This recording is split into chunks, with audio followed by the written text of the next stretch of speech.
পুরো ওদের সাজানো গুছানো হয়ে গেছে। চা খেয়ে রান্নাঘরে চলে আসলাম। এখন সকালে খাবার বানাবো। আগে ব্রেকফাস্টটা রেডি করবো, তারপর লাঞ্চটা। বাজারে গিয়েছি বাজার আনতে। Hello my lovely friends, welcome back to my new blog. ব্লগটা পুরো দেখতে হবে, তাহলে বুঝতে পারবে যে একটা কিছু হতে চলেছে। কি হতে চলছে সেটা পুরো ব্লগ না দেখলে পরে বুঝতে পারবে না, তাই ব্লগটা পুরো দেখতে হবে। আর কয়েকদিন ধরে এত গরম পড়েছে না, ঘেমে যাচ্ছে, মানে একটা কাপড় পরছি ফটাফট ঘেমে যাচ্ছে। এই যে রান্নাঘর ঢুকেছে দেখো, সকালে রান্নাঘরে এখন ঢুকলাম, চা খেয়েছি, তারপর এখন ঢুকলাম। তার আগে আমি ছাদটা ঝাড় দিয়ে আসছি, পুরো ঘেমে গেছে। দেখলেন, মাছ মাংস কি আনে দেখি, সেটাই হিসাবে রান্না করবো। পেঁয়াজ তো লাগবেই, আর আলু কাটবো, আলু তরকারি করবো, আর রুটি করবো ব্রেকফাস্টে। আলু কাটা হয়ে গেছে, এবার চলো আলু তরকারিটা বসিয়ে দিই। আলু জিরা ফোড়ন দিয়ে টমেটো আর আলু একসাথে করে নেব। একটু হলুদ দিয়ে দিই, তাহলে কি হয় বলো তো, মানে তেলটা ছিটে না। আলুটা যখন দিব তখন তেলটা ছিটবে না।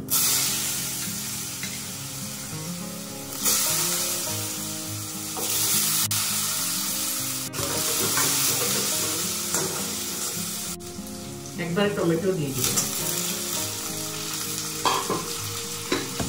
দিয়ে নুন দিয়ে ঢাকা দিয়ে দিব, তাহলে টমেটোটা একদম নরম হয়ে যাবে।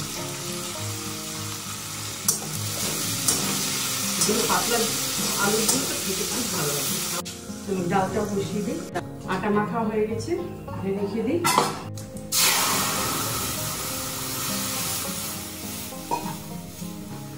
এখানে মাংস মাছ সব ধোয়া হয়ে গেছে, চিংড়ি মাছ, কাতলা আর চিকেন। এবার সবজিটা দেখি, এগুলো ধুয়ে একসাথে রেখে দিয়েছি। এবার জলটা ঝরুক। যে সবজি আনা হয়েছে, এবার কি রান্না করবো দেখি। পটল তরকারি করে নেব।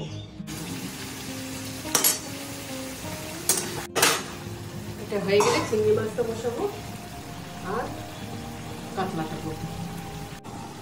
রুটির আলু তরকারি হয়ে গেছে, দেখেছো কিরকম মাখা মাখা হয়েছে। এবার রুটিটা করে ওদিকে ব্রেকফাস্টটা দিয়ে দিব। এখানে পোস্ত আর চার মগজ দিয়েছি তো, একটু টেনে নিবে, তাই বেশিক্ষণ ফুটাবো না। এদিকে চিংড়ি মাছ হচ্ছে, পোস্ত দিয়ে করেছি, রুটি হয়ে যাচ্ছে ব্রেকফাস্টের, মোটামুটি কমপ্লিট। এদিকে আর একটা মাছ আছে, ওটা রান্না করবো, শেষ। ঘর গুছানো, মাসি এসে মুছা টুছা সব শেষ। এদিকে রান্নাঘরও পরিষ্কার করে নিয়েছি। এবার কাপড় মেলবো। এই যে কাপড় ধোয়া, এটা মেলবো, মেলে স্নানে যাব। ও পর্দা লাগাবো, পর্দাগুলো লাগানো হয়নি, ধোয়া হয়েছে। এখন এগুলো সব পর্দাগুলো লাগাতে হবে। দেখি পর্দাগুলো ইয়ে করতে হবে। এখানে সব ধুয়ে দিয়ে রেখেছিলাম, এগুলো সব এখন লাগাবো। কাজ করেই যাচ্ছে, কাজ আর শেষ হচ্ছে না। অ্যাকচুয়ালি কি জানো, পুজোর আগে এগুলো সব ধোয়াধুয়ি কাছাকাছি হয় না, পুরো কমপ্লিট হয় না। কেন মাসি এতবারই কাজ করে অল্প অল্প করে দিতে হয় ওদেরকে, তাই ভাদ্র মাস পার হয়ে যায়, তাও কাঁচা হয় না। এগুলো লাগিয়ে ফটাফট হয়ে যাবে।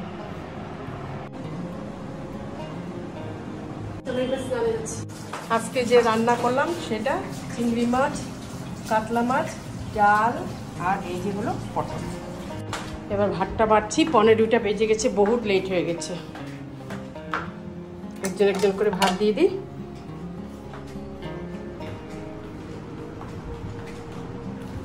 পরে প্যান্ডেলের জিনিসপত্র এসে গেছে, চলো এখন জাস্ট ফেললো জিনিসগুলো, দেখাচ্ছি তোমাদের। এই যে এখানে বাসনপত্র এসে গেছে।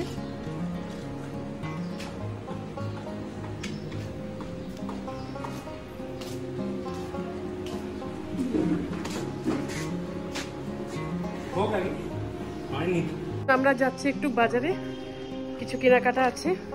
আমার সাথে প্রিয়াঙ্কাও আছে, একসাথে দুইজন যাচ্ছি। ততক্ষণ প্যান্ডেলটা হয়ে যাবে, পরে এসে তোমাদেরকে দেখাবো। আমরা এখন চলে আসলাম, সামনে ফুলের দোকানটা আছে, সেখান থেকে ফুল নিব। আজকে সানডে তো একদম ফাঁকা ফাঁকা।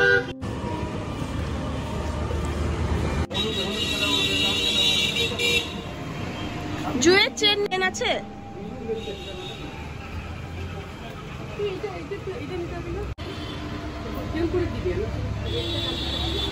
কলকাতা বলে ছোট পাবি ও তো দাম তো দেখ না, এটা কি, এটা লাল আছে, পিঙ্ক আছে, হোয়াইট আছে। এক কালার নাও না, এক কালার পিঙ্কটা দাও।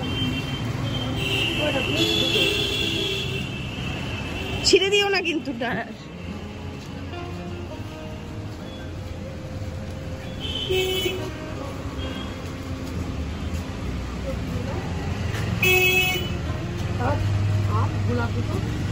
গোলাপ কি কালার নেবে? দেখি তাকাও।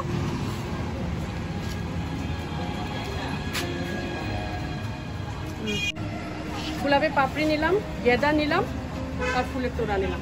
এটা ঘরে সাজানোর জন্য। কেমন হয়েছে বলবে তো? ফুলগুলো কিন্তু দারুণ দেখতে। এখন ও জুঁই ফুল দেখতে এসছে। দেখো একটা নিলেই তো হয়ে যাবে। হ্যাঁ হ্যাঁ, একটা নিলে যথেষ্ট। একটু কম রাখো না, দেখি ভালো লাগছে। একটা দিয়ে যথেষ্ট না? চলো, ফুলটা কিনা হয়ে গেছে, এবার বাড়ি যাচ্ছি। চলো হাঁটো। কি সুন্দর লাগছে আকাশটা।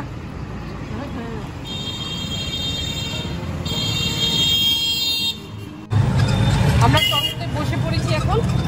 অন্ধকার আসছে যেহেতু লাইট এদিকে কম। আমাদেরকে এবার ছাদে নিয়ে যাই, দেখি ছাদের কাজটা কমপ্লিট হলো কিনা।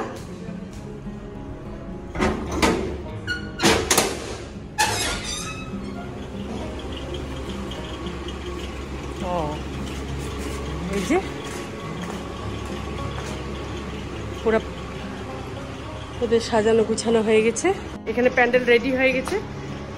এবার কালকের জন্য ওয়েট করবো, কি ফাংশন কালকে জানতে পারবো। ভিডিওটা ভালো লাগলে প্লিজ লাইক করবে, শেয়ার করবে, কমেন্ট করবে। আমি নেক্সট ভিডিও নিয়ে আবার আসবো। আর টিল দেন বাই বাই।